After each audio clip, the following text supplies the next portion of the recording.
But I'm like, Mama, we've already eaten. I mean, we've already ordered and we've ordered drinks as well. Yeah. She stands up and leaves me there. She's like, when again, you can stay if you want to. I had to follow her. After the waiter is coming with nama drinks. How old were you? I think I was like 15 or something. So as a teenager, mortifying. Oh. And moms don't care. They don't. And what was the worst advice that she's given you? So either maybe a hack, ne? But when you applied it, it didn't work out that way in real life. I think about friends. Yeah. Yeah. So my mom is not a big friend person. Mm-hmm. She does have friends, but I suppose not in the way that I have friends. Yes. And so she would always tell me to just leave friends alone.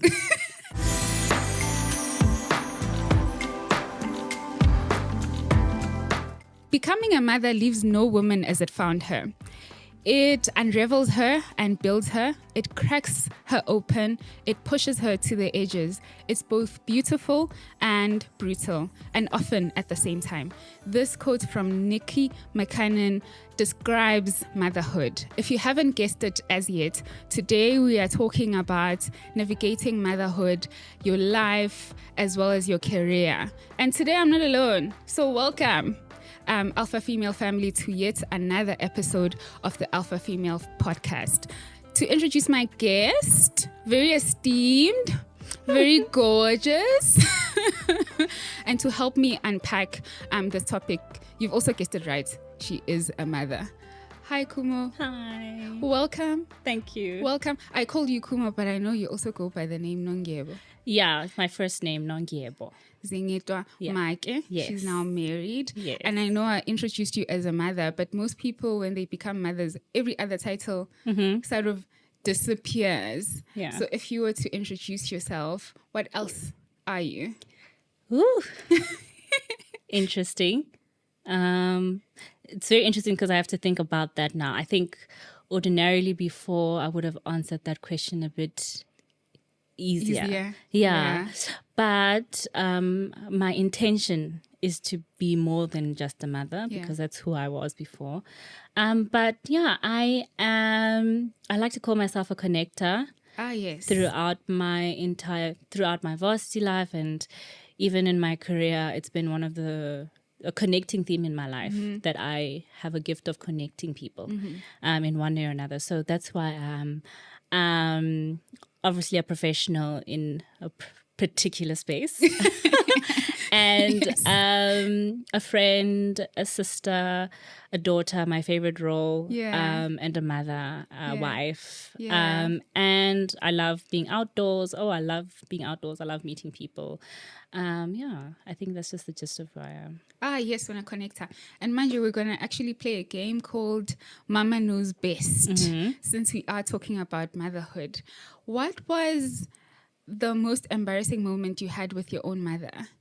Like, Oami liked putting a lot of Vaseline on me wherever I went when I was younger. So my mom fetched me from school one time, and she decided that we should go to the mall. Yeah. So whenever we go to the mall, and have maybe a bit of lunch. Yes. And then, so this day she decided maybe let's try like a restaurant. Yeah. Instead of like KFC or whatever. We get there and we sit down, but they give us the menu. Uma looks at the menu and then she's like, the waiter comes, Ati, you can order. So we order drinks, a ham. She looks at the food and she's like, no, actually, we can't do this.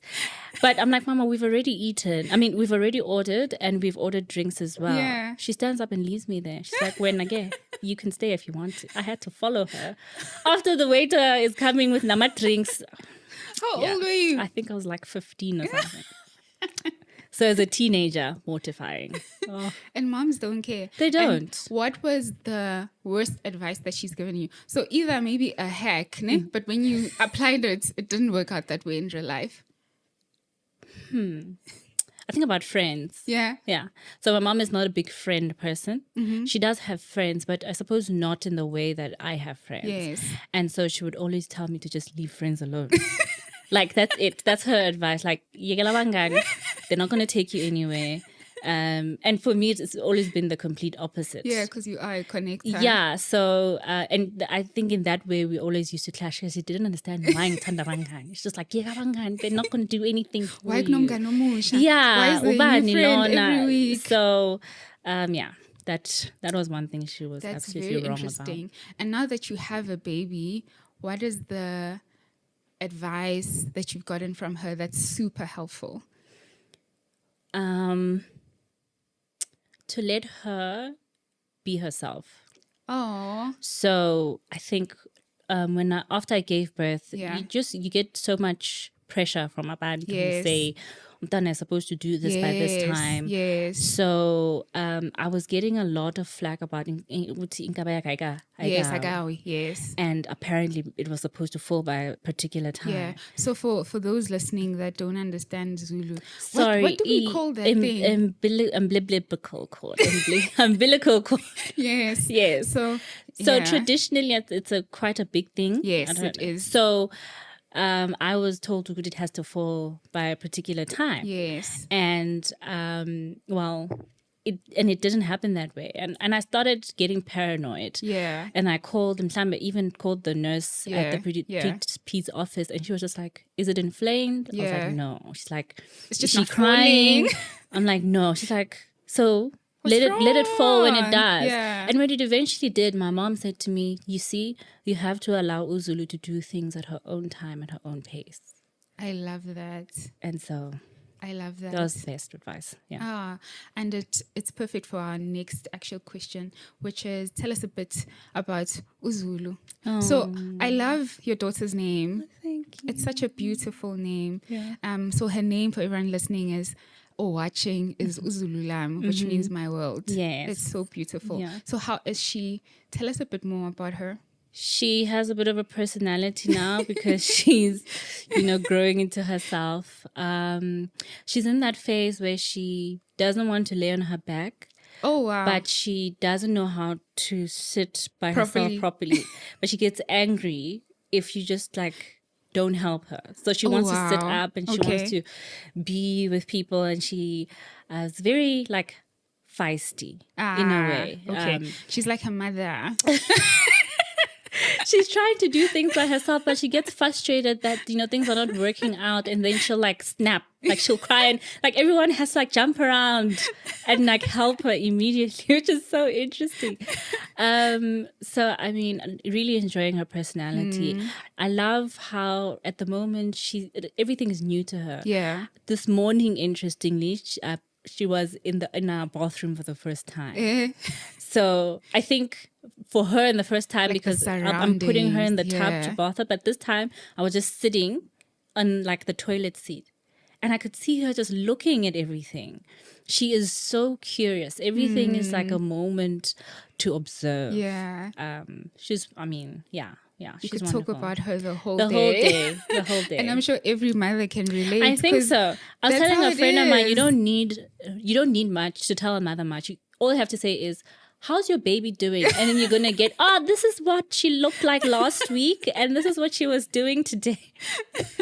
So it's all of that. Yeah. But I know, of course, before, giving birth, there's a whole process. According to the NHS, at least 8 pregnancies, when at least 10 people are pregnant, sometimes one pregnancy doesn't work out. So people have miscarriages. So how was the journey for you when you were pregnant? Because sometimes it's nerve-wracking, right? And we are Black. So you'll hear, even when my gran looks at pictures these days, it's people are walking around naked. Everyone can see how far along you are. So how was it actually, going through the 9 months for you? I was actually reflecting the other time. I was asking my husband if he thinks I enjoyed my pregnancy. Yeah. Trick question. Very trick question. He tried to be very diplomatic, but for me, I really don't think I enjoyed it. Okay. And that's because I think because of my pre-pregnancy feminist lens just about pregnancy. And so immediately when I felt pregnant, all of those concerns and questions came flooding. Questions about myself and my identity, questions Yes. about what my career is going to look like, questions about what kind of mother I have to be. I'm going to be a mother to a girl. Yes. Having to do like reflections on myself Yeah. as a girl.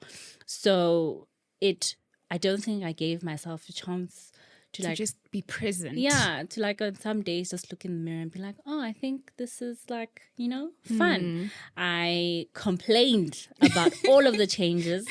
And I even still say today, if I had the money, I really would pay for a surrogate. I really do. I don't think I love the concept of the child being here and me loving them, protecting them, but I don't think pregnancy is actually my thing. Yeah. I don't think I would. Yeah, if you want a child, it has to happen. Yeah. But it's not my preferred. It's not my preferred method. There are so many changes associated with it. So much self-unraveling. Yeah. So many things that happen, and then after that, you have to deal with the hormonal changes. Yes. The changes to your body. Just it's so much change. So much change all at the same time. And then you still have to somehow be able to make sure that you and this person get out of this experience healthy and alive. Yes. So I think I am envious of women who just have these beautiful pregnancy experiences and they glow and they love it and they're wearing crop tops. I'm just like, I just want to stay at home and watch TV. I don't want anyone to see me. I'm not liking this at all. But of your changes, what was like the biggest one? Maybe one that made you really, that took you aback, or one that was really like you couldn't wait for the pregnancy to end? My memory. Oh yes, pregnancy brain. I have always applauded myself for having really good memory. Like, and not even like in a study where like I can remember things. Yes. Like, oh, Lungile, I met you 10 years ago. 2 years and you ago, were wearing yes. I would have a conversation. And not even that, I was actually telling someone that I had a meeting with my boss there. Yes. And we were going through like a spreadsheet and he's explaining this thing to me. But Lungile, I couldn't understand what he was saying. And your old self, you could just get it. He could see in my face that I couldn't understand. And this is before I told him I was pregnant. So when I told him eventually I was pregnant, he was like, I could tell something is just not. I was just like, I have never in my life sat with someone and they explain something to me and I have absolutely no idea what you just explained to me. My brain would just switch off. That is one thing I'm just like, no, there's absolutely no way I would choose pregnancy specifically for that reason. No. Well, the next time if it happens, you have the option of a surrogate. Money. Yeah, that's the thing. Money. We pray for money. We pray, oh dear God, for and money. In abundance, so that someone else can carry my precious cargo for me. Yes, but also after having gone on the journey and now you have Zulu, you holding her in your hands, what was like the biggest realization about that journey for you? That I'm going to be a mother for the rest of my life. And not in like a bad way, but like this is it. There are things like there's someone who depends on you. Yeah, there are things you can change. You know, if you make, I don't know, if you buy the wrong toaster, you can change it. Whatever it is, things can get better. Things can get better or worse, whatever it is. But with a child, this is your child forever. If she's 40 years old, she's still your child. Yeah, she's still my child. And the first, for me, it's like the first 20 years of her life, I'm really responsible for who she is. Yeah. For the kind of person the world is going to receive her as. And if I screw that up, I have screwed up a person and other people have to deal with this really messed up human adult that they're going to deal with forever. It's so interesting that you bring that up. So one of my favorite books, which I highly recommend for mothers, is What Happened to You. Lou? Right? I was actually saying that on Twitter just last night. Is it? Telepathic brains. Because I feel like every mother should read that book because it explains every parent. Let me not say mother, actually. Mother, father, every parent, even before having the child, because it explains the psyche of the child and how different events imprint on us and forever. So that first 7 years of a child's life is so important because the rest of our lives we're just unlearning, replaying, showing up as that person. So you bring up such an amazing point. Yeah, there was something I was reading in the book when they were saying that, you know, you might think because the baby's still small that they're not able to, I suppose, see certain things. But they can tell from the energy. They can't tell that, they don't know that you're angry. They don't know the concept of anger. But they can tell that there's a shift in the energy. And I've literally seen that play out. And like I read the book and then you're like, Haibo. And then, because every morning I would wake up. So what I'll do is every morning when she wakes up, I open the curtain so she knows it's morning. And I will smile at her and she'll smile back. And, you know, but one time I think I was so exhausted in the morning. I just opened the curtains and I wasn't very chatty. And she just looked at me with her big eyes. So I'm looking at her, waiting for her to smile. But she's like sensing this, she's seeing there's a wrong. shift. So it took me a second to actually realize she's noticing me. She's waiting for me to like, something is different here. And so that book. Important. Highly recommend, by Oprah Winfrey, by the way. We didn't say who it was by. And I think it's so important because the other time we did have a podcast on self-love, and Busi explained that even how you love is imprinted by how you were mothered. It's actually scary, or taken care of, right? Whoever was your primary caregiver. So if they left you crying for a while, you come out in the world and you're sort of like screeching, anxious for validation. It is so important. So it's a big realization. So obviously you spoke about how you didn't enjoy the journey as much.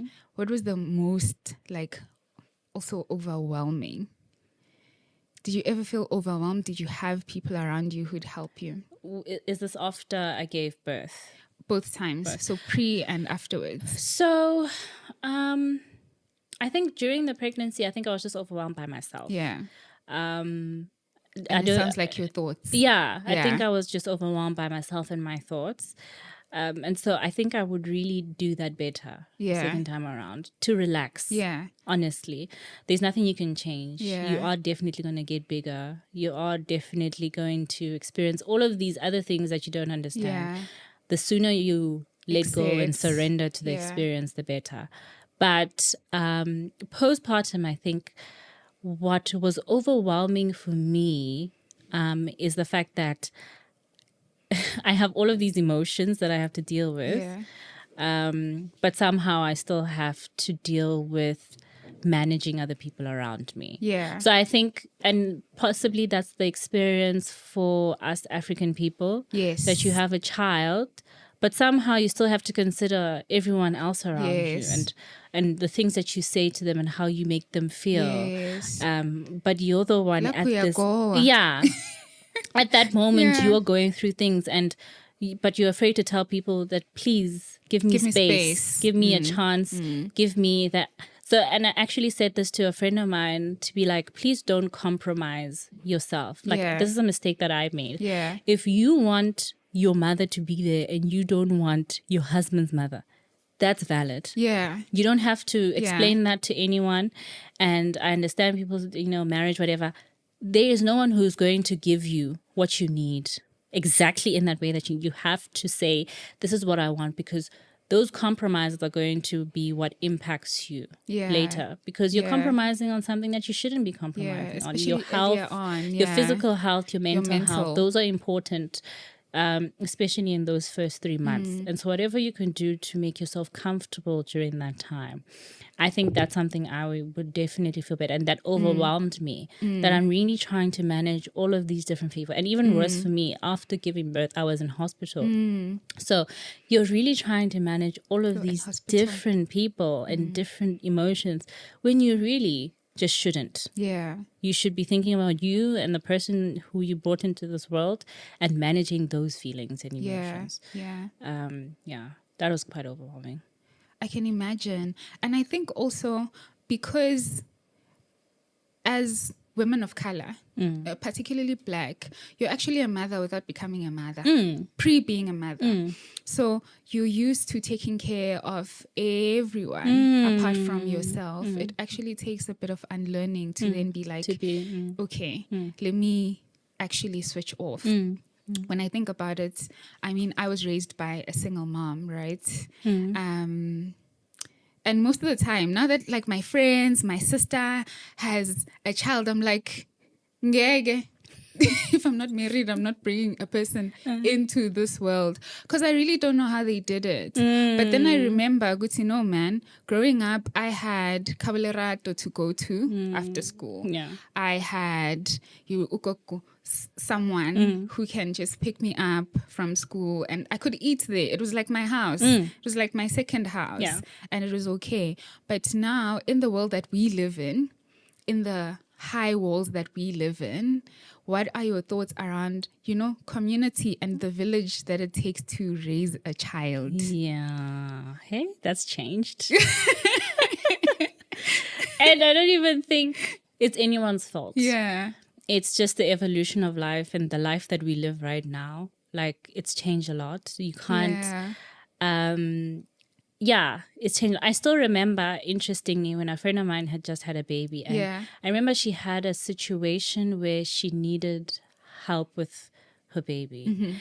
And I wanted to help, but I was like, would you be able to drive here? Because I can't go there because I'm still working. Do you understand just those dynamics that this is your community? But like, just I'm coming now, which is different from then, because you could just go even just the next door, because there was that camaraderie. People knew that they needed each other. So I think it's very different at the moment. I haven't really established, and I'm very new in motherhood, but I haven't really established spaces where I'm just like, I know I can take my child to X, except for my mother's house. And even with my mom, it's quite a distance. So it has to be like, I have to plan and ask her, because she's also not ukoko hleli. She has a job. So I must check if she's available, So I think community has changed a lot. But I think in the way that it's changed, it's more of conversation. I'm able to call friends, and even friends who don't have children, to be like, oh my gosh, I don't know how to navigate this. Or how would you navigate this? How did you navigate this? I want to try something like this. What is your experience when you went back to work? What is your experience?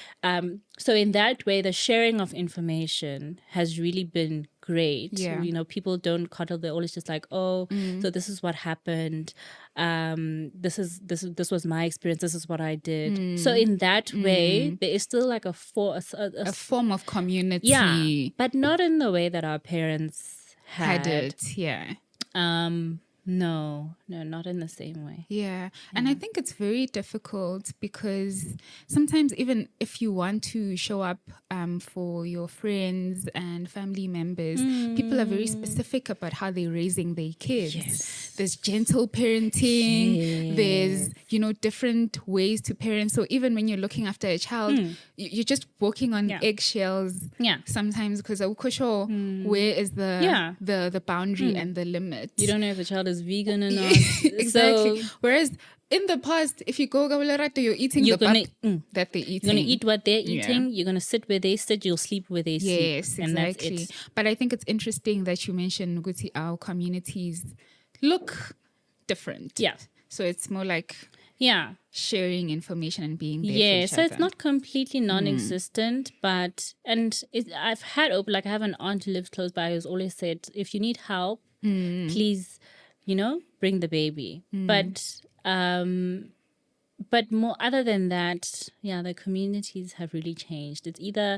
It's very interesting, because years ago I was at like this conference and they were talking about the dichotomy of middle-class women and paid labor, and how we always think we are so above the labor that we employ. right? Yeah. You have a nanny in the house and you feel like now you're a big madam. Yeah. But one situation, like one day in which that person is like, I'm unable to come to work today Oh, a because it mess. takes late, your life Falls completely apart. falls apart. Yeah, true. And that really makes you realize, Uguti, the power dynamics that you think you have are really not as that stable, right? True. So it's you acknowledging that nanny is not only just paid labor, but she's actually a community. Yes. Yes. Like that's actually part of your Yes. community. That's so true. And if you approach it in that more respectful manner, you're able to treat people better, and realize, Uguti, life happens. True. This is true. And talking about nannies, so Uzulu's here now. You've had maternity leave. You have to go back to work. Obviously, you leave her with a nanny. So what kind of systems did you have to establish to get that, going? So I had a plan that I was going to get a nanny while I was on maternity leave. Okay. And then that didn't work out.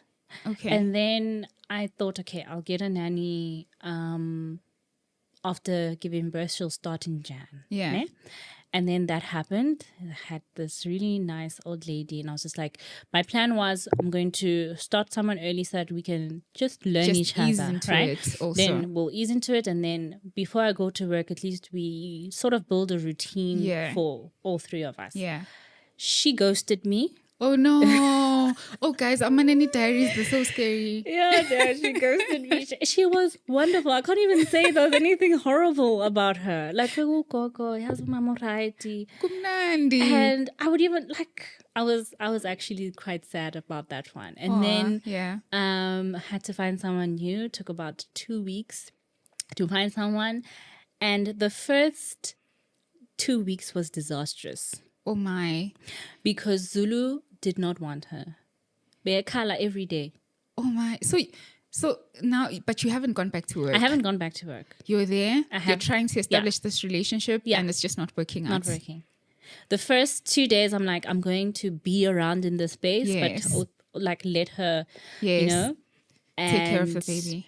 That was still disastrous. Because I would take her back, she would keep quiet, and give her back to the lady. She's still losing her mind. Then I'm like, I have to give them space. Try to give them space. She's crying. Lungile, she could cry the whole day if you gave her the opportunity.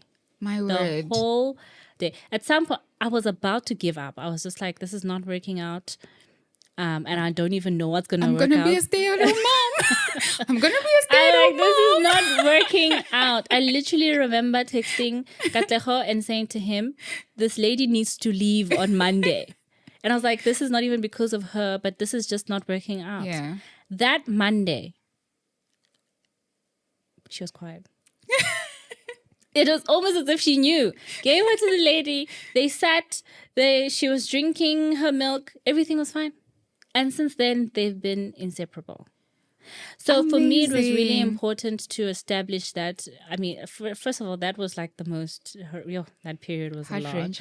But luckily, because they at least were able to bond before we went back to work, we were able to establish a routine. So 2 weeks before I went to work, we established times of like, okay, this is what the time I'm going to give her to you in the morning so I can start getting ready for work. This is the time where I'll take her at night. And we sort of followed that routine for 2 weeks before I started work. So by the time I went to work, we already knew. And it also gave you ease whilst you're at work. Yeah, it gave me. She's fine and she's taken care of. Yes. So I asked this question because a lot of women who are working women, because that's the other thing. In our generation, most women work and they have careers and they want to get back into their careers after working, struggle with establishing good systems. If you don't have a mother close by, a lot of people, actually struggle to get systems in place. So it was good that you were able to do that before. Yeah, and it's still not perfect. I mean, when she has to leave on weekends, she has to leave on a Friday. Yeah. Ne? Yeah. And I'm working on a Friday. Like last Friday when she left, I had a meeting and I made her sleep. And then she was sitting on my lap and I was in a meeting. Yeah. Because that's what I had to do. I didn't have a choice. Yeah. Katlaho also had a meeting And she wanted me. So I'm just like, okay. Girls gotta do what a girl's gotta do. You're going to sleep and I'm going to be in this meeting. And that's just how our life is going to be. Yeah. You roll with the punches. Yeah, you adjust. Yeah. But how has having a child actually first informed how you now view your career? So I think the first thing is, the one thing I appreciate about pregnancy is, and maybe a shame, there was something I appreciated in case people are just like, she hated. One thing is you really, well, for me, I didn't have like the time to filter things. If I didn't want to go out with Lungile, I wasn't pretending. Yeah, you were just like, I can't do it. Yeah. If I didn't want to be somewhere, I wasn't going to do it. If I was too tired to go out. And that has really moved into me my life postpartum. Okay, that's a good quality to have at work. And that really, immediately as I went back to work, I literally went back and said, there are certain things that I want and I haven't been speaking about those things. And me not saying these things is impacting my money. And I need money so I can take care of my child. Yes. And it's impacting on my growth. Yes. And I need to grow because I actually want to be an exemplary person for my daughter. Yes. So if I don't speak up for myself, those things are not going to happen for me. And in my performance review, I literally put up my big girl panties. I was like, listen, this is what I want. And this is how I want it. And before that, I really think I would have been shivering in my boots. Love that. Or thought there are certain things that I have to do before. Yeah. But I sat down, I was like, actually, I have been doing these things. Yeah. What more? What else do I think I actually want? Yeah. So that is actually something that's made me realize that you actually don't have time. Yeah. Anything could happen to me. Yeah. And if anything were to happen to me, I actually want my daughter to actually, one, be set for life, but also number two, to have like a solid memory of me, things that she can remember and learn from. And how is she going to do that if I myself am not living out the life that I want to live at the moment? I love that. I love that. You've actually spoken about my second question, which was the legacy that you want to leave for Uzulu. So I know Ushonda Rhimes likes saying, she wants her kids to know her as a working mom. In fact, in her book, The Year of the Yes, she speaks about mom guilt a lot. She does. Because she works all the time. Yeah. I forget you're an avid reader. Yeah, I read the book of Yes, So she says, she had mom guilt because she works all the time, but also she's doing it so that she has time later with them. And there's another exemplary woman that I love, Uzugi Mtimuye, and she says after traveling, so she traveled a lot, I don't know about now, but after traveling she'd actually take her kids with her to work, to the boardroom, for them to see what mom is doing whilst she's away, right? And to fill those gaps so that they don't feel like uhambile, but they also know her as that. So do you think it's aligned to what you just said and leaving a legacy for Uzulu? Yeah, definitely. It's interesting. I don't remember if you remember that. I don't know if you were in it. We had this whole awaited thing where that lady from Mackenzie, well, she wasn't from Mackenzie, she was from Virgin, when Buntle. No, I wasn't there. Yes. She was telling us that her mom actually used to be a board member and she would take her to board meetings when she was just like a baby, like very young. Oh, I remember Buntle, yes. Yeah. Yes. And for her, that was like one of those fond memories, to be like, this is what my mom does. But also I belong in this environment, which is something also Puti Mahanyala said in that thing where her dad used to take her to those board meetings. And for me, it's not even just about board meetings, but making her part of my life. Yes. I love TikTok. So I was watching this TikTok video of this lady who has a baby recently and he's about 7 months. And she was like, she got tired of trying to think about ways in which she needs to think about entertaining her child or making time for her child. Why not take the child and bring them into your life so that, they're able to see what it is, where you are, what you're doing, right? And have those memories. So if you're going to a coffee shop on a Saturday, take your child with you. If there's a meeting particularly that you want, then you can bring your child with you. And so that is the legacy I want, that they're part of my life. Like, and they see all aspects of your life. Exactly. Or as much as they can. As much as they can. Yeah. This is I'm a working person, or this is what I do with my life, and I want you to come with me. These are parts of my life that I enjoy. I like going to jazz. I want to take my children with me so that they can also enjoy those things, so they can learn parts about me. I think interesting thing about me is that I actually only learned who my mother is from like when I was 21. That was my first realization of who she is. Later in life. Yeah. And before that, I don't really think it clicked to me what kind of music she liked, what kind of people she liked hanging out with. That she liked watching. She's just mom. And it's not true, because she was actually more than that. And imagine at 21, you wake up and you're like, you're actually your own person. This is interesting. Wow. Okay, let's talk more. So I actually want Zulu to know from the get-go. I've said this before, that I want her to know that my world doesn't revolve around her, even though she's part of it. I love that. That I have other things, so that she knows that. Because I feel like it's very burdening for children. It is. To think that if I were to leave my mom and go live in another country or go get married or whatever, that her life would fall apart. I want her to know that I absolutely adore her, but please go live your life. Yeah. Because I have mine too.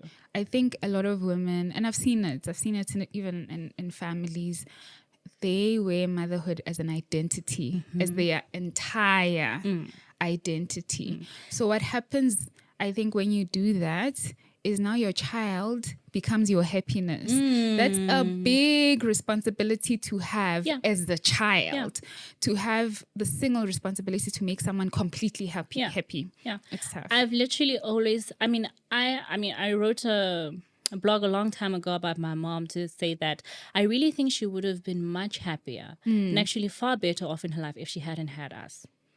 Oh, that's hectic. Yeah, I promise you, because my mom is so brilliant. My mom is smart. she's all of these things. If my mom was born in the era that we were born in, now, she really, trailblazer. Absolutely. Her downfall, having children. Sure. I am convinced of this, because when she had children, her sole focus had to be on us. She had to focus beyond her having dreams for herself, aspiration. My mom wanted to be a lawyer. And she got her teaching diploma in her 20s, and she was able to go get a degree in her 30s. She could have went to go do her LLB. She couldn't, because you have kids to take care of. So you have to shove your dreams to the side.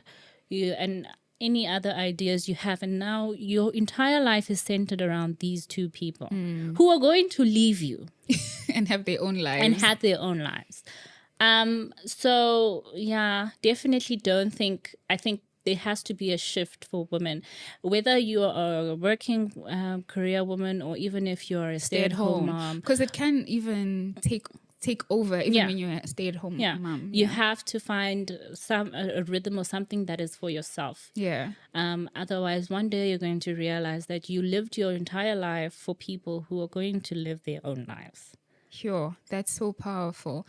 And talking about that, what wounds has motherhood healed for you? Because obviously, like we said earlier, imprinting happens. You are unlearning. Now that you are a mother, looking back, what wounds has motherhood actually healed for you? Sure. So I think one of them now is, so I was always a very touchy-feely child. Okay. And my dad was the person who would usually fill that role. He liked to hug. So he was affectionate. Yeah, affectionate, put his arm around Yeah. you. Small things I remember. I mean, passed away 100 years ago, but small things I remember. Yeah. But my mom, not a very touchy-feely person. I think she's learning now. She'll give you a hug when you leave, and it's not uncomfortable for her anymore. At first, it used to be Sean Tuan. yeah, it's just like, but now she'll hug you. But you never that. And I always just wanted to like, let's sit on the couch and, but no, my mom wouldn't do that. But my daughter absolutely loves being held. Oh, Like, just hold her. When we kiss her, she's just like swooning. She's literally just like, and then she'll move her cheek so you can kiss her on the other side. And for me, that is so validating because I'm just like, I'm so glad I could give you that. Yeah. Because this is also what I wanted. I want to show you affection. Yeah. And I don't want you to wonder if I love you. Yes. Yeah.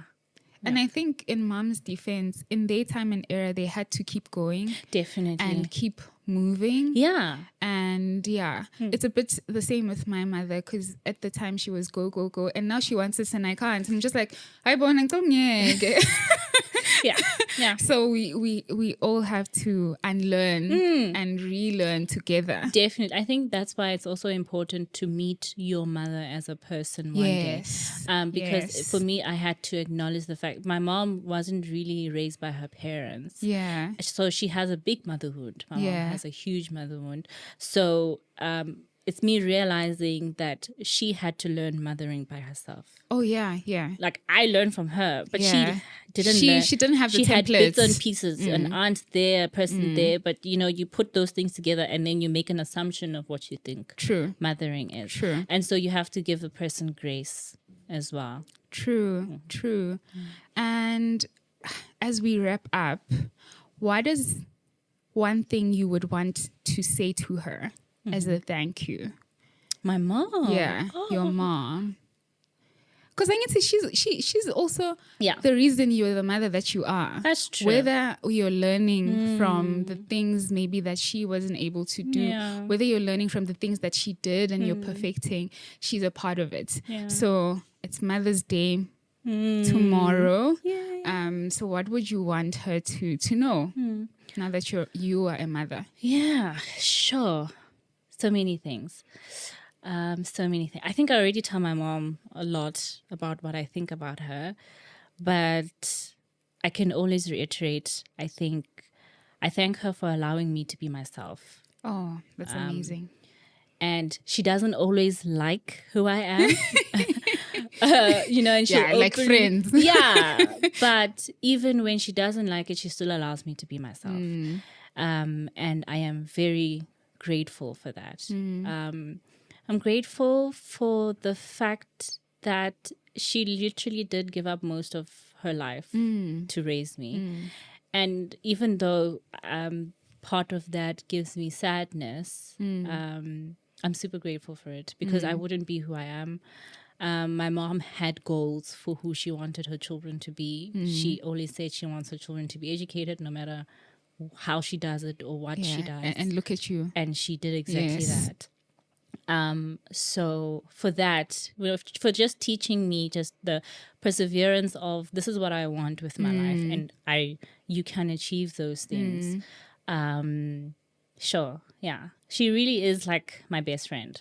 Also, to thank her for being my friend. Yeah, the friendship, because sometimes that's very hard to establish. I think I'm able to ask my mom things that I suppose people wouldn't ordinarily feel like they can ask my. I asked my mom about her past relationships.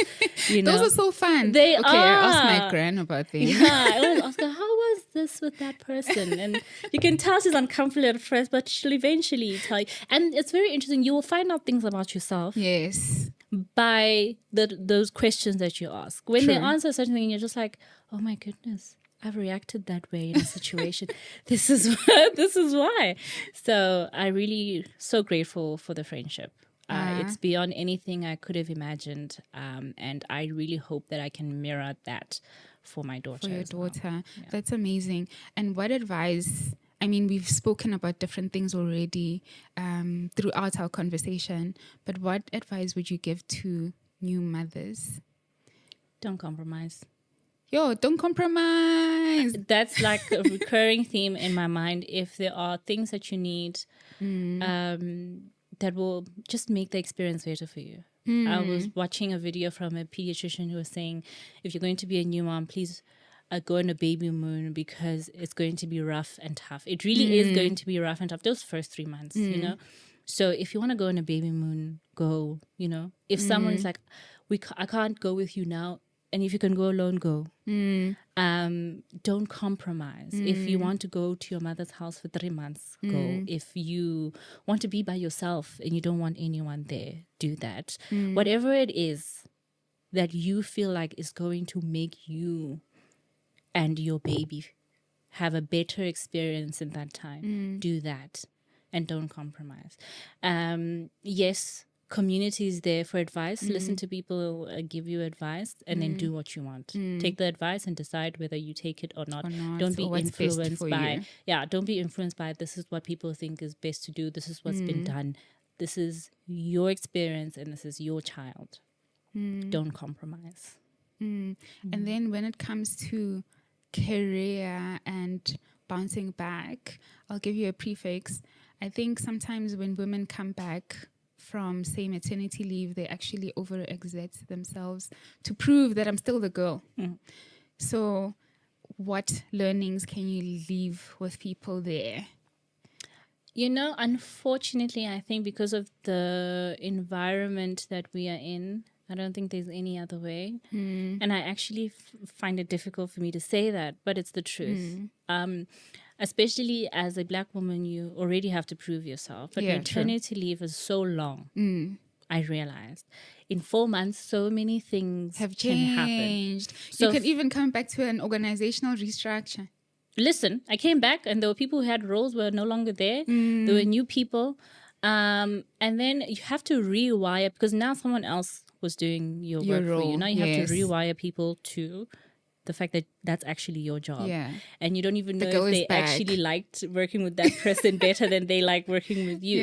So unfortunately, you know, and that is the beauty of growth. I think younger me would have been like, you don't have to prove yourself and work 10 times harder as a Black woman. You shouldn't have to do that. Well, you know, this is the world we live in. You have to. But don't beat yourself up for it. Give yourself grace. Give yourself grace for it. Give yourself time. If you need, I actually had told my boss that. He asked me, how's my experience? I'm like, you know what? I'm actually having to just do things a bit more times than I used to. So if I receive an email, I have to read it like 3 times for me to make sure that I'm understanding it the way that I should, just to give myself grace. But I mean, in terms of working as hard as you used to, being as brilliant as you think that you should, that is not a delusion. It's not in your head. And if unfortunately you still want to achieve certain things, that's really just what you have to do. But the beauty of it, that if you have community and you have support, I think those things are possible. Oh, I love that. And sometimes we have to actually face reality and work around it. So there's nothing we can do. Anyways, Kumo, it was so lovely having you. Thank you. Thank you for having me. This was wonderful. Yeah, unpacking this topic for us. To all the moms, happy Mother's Day when you eventually see this. To all the people who want to be moms, I hope this conversation was informative and will give you pointers as you think about the journey. Otherwise, back here next month, same-ish time. Have a great one.